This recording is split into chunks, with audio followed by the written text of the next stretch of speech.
Today we bring Indian soldiers into the narrative to deepen our understanding of the sacrifices that have brought us to where we are today. Life in the armed forces isn't like any other, whether you're protecting your country's border 16,000 feet above sea level or battling an average temperature of over 110 degrees in the blistering heat of Rajasthan. Colonel, welcome to our show. We are so honored to have you here today. To have individuals like you in our own community we salute you. Thank you. Colonel, you were just 21 years old when you left home to serve our country. Tell us what that day was like when you left home at such a young age. I had tears in my eyes. I'm sure. And it was tears all the way from Modinagar to Dehradun. What was your motivation to serve our country? Joining army was at that time a necessity because so much of unemployment, and I don't come from a very rich family. So I was a farmer doing farming, funding my own education.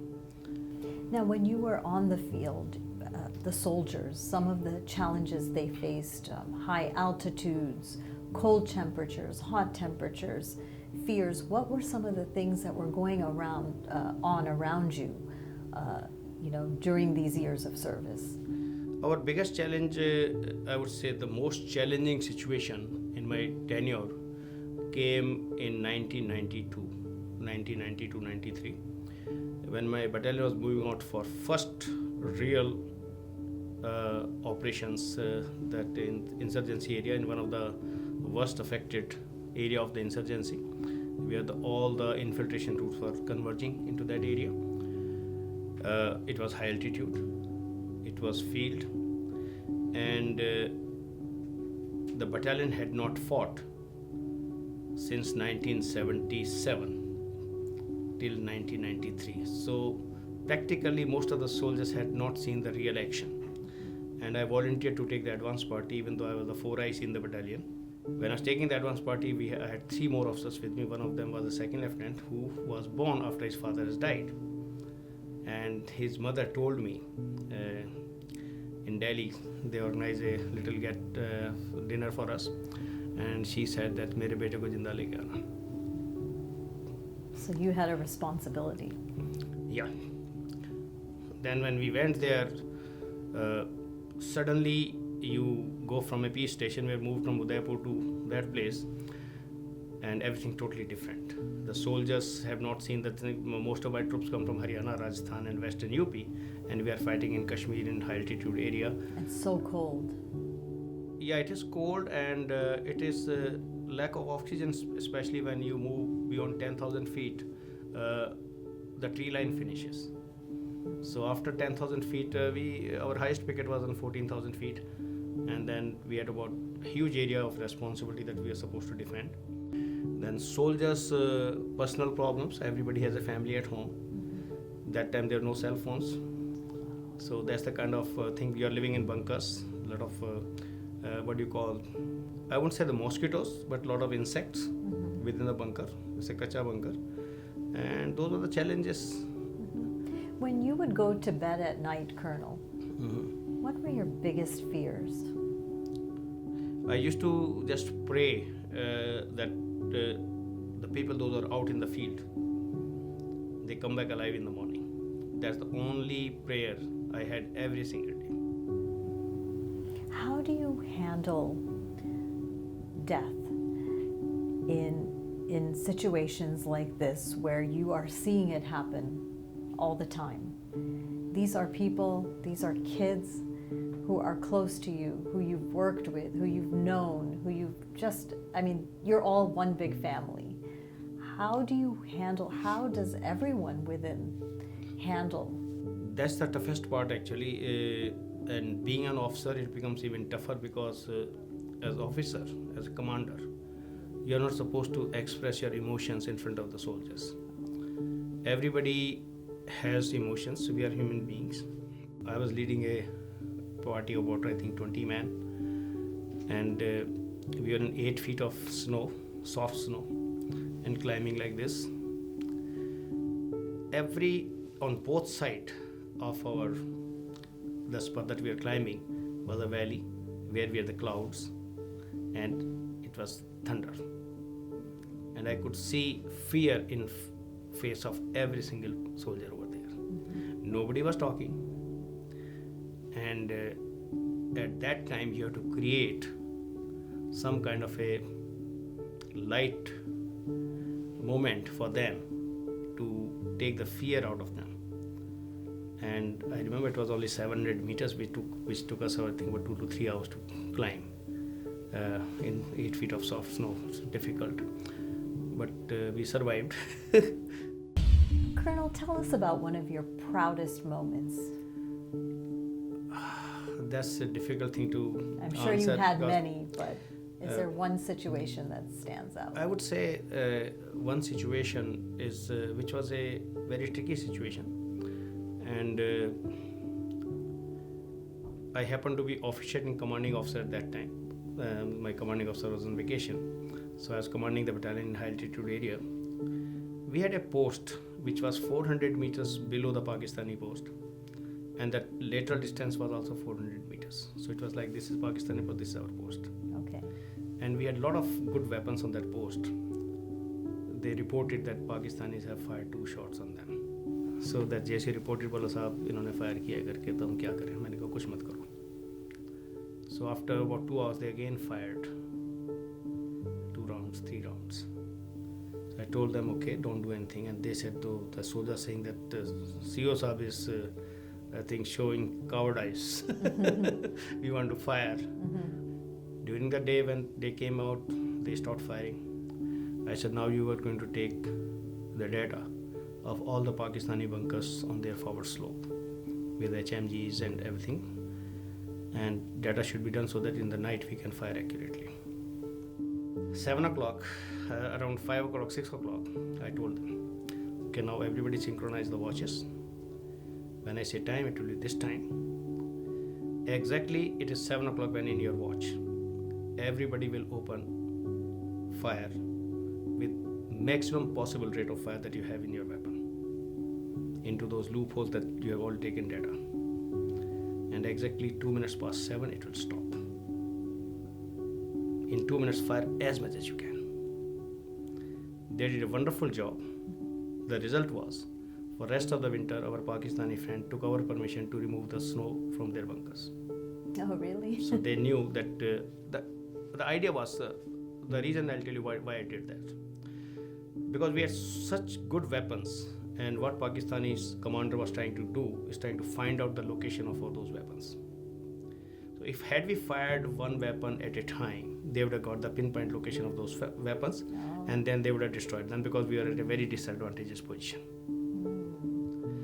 So when we fired all together 2 minutes, they couldn't find out where those weapons were, and we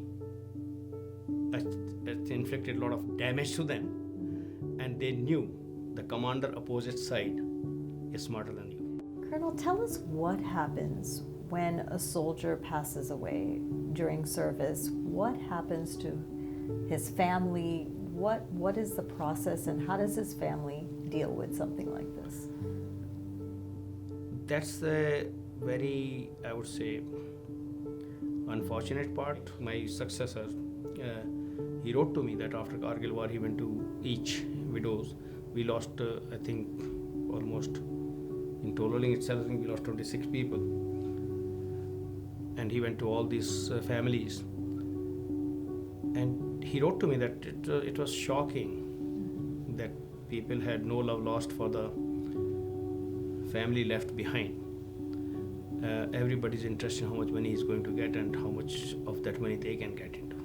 So, Colonel, if you had to reflect back on your journey, what are maybe 3 words to describe your experience? It's my desire. Actually, my only regret is that I took premature retirement 1 year too early. It should have been dream come true.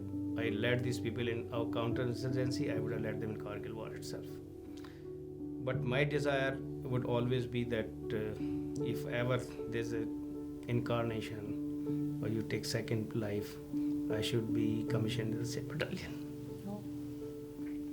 you so much for the amazing work that you've done to protect our homeland, Colonel. And once again, we salute you. Thank you so much. Did you know that according to Hindu scripture, a soldier goes to Suryalok, a heaven made of 1,000 suns after his martyrdom, in the line of duty? This explains the Indian family tradition of sending the best child to the armed forces. Veena Atri is a Veer Nari, the widow of a soldier who laid down his life for the defense of the country. She lost her husband when her son was just 4 years old. She tells us about her husband.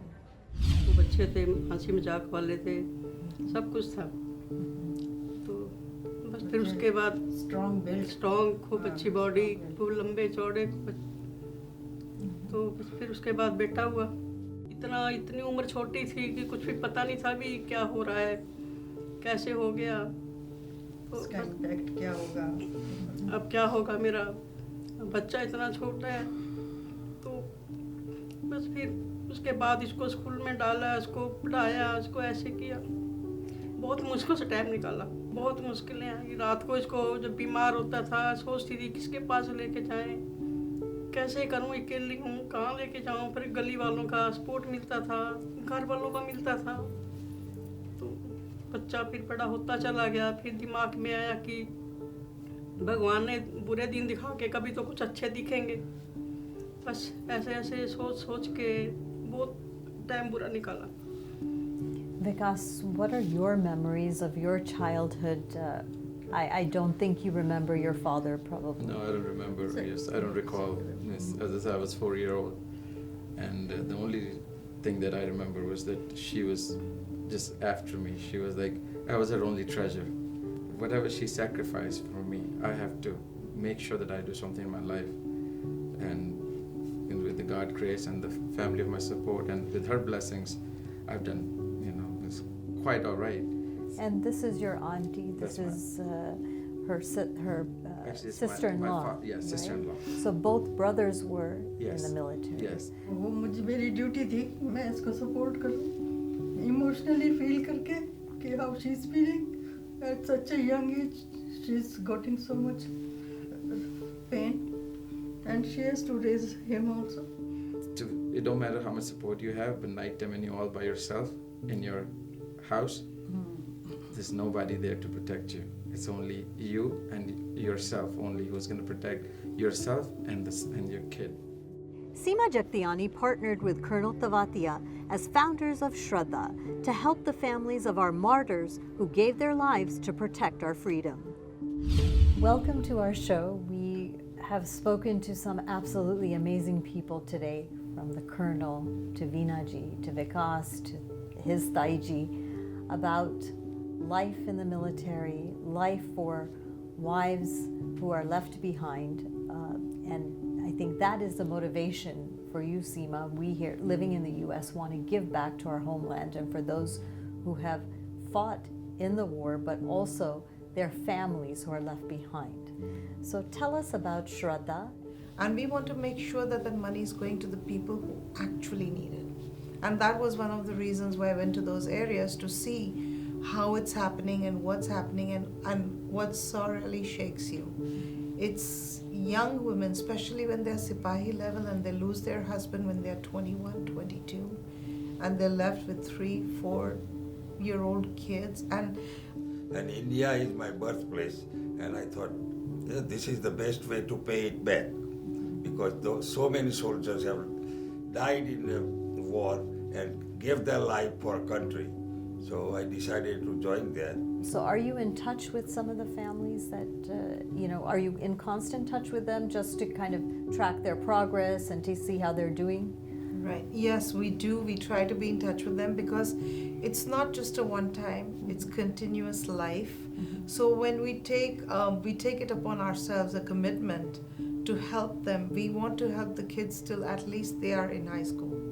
And at least they're 18 years of age, because after that now it's upon the child.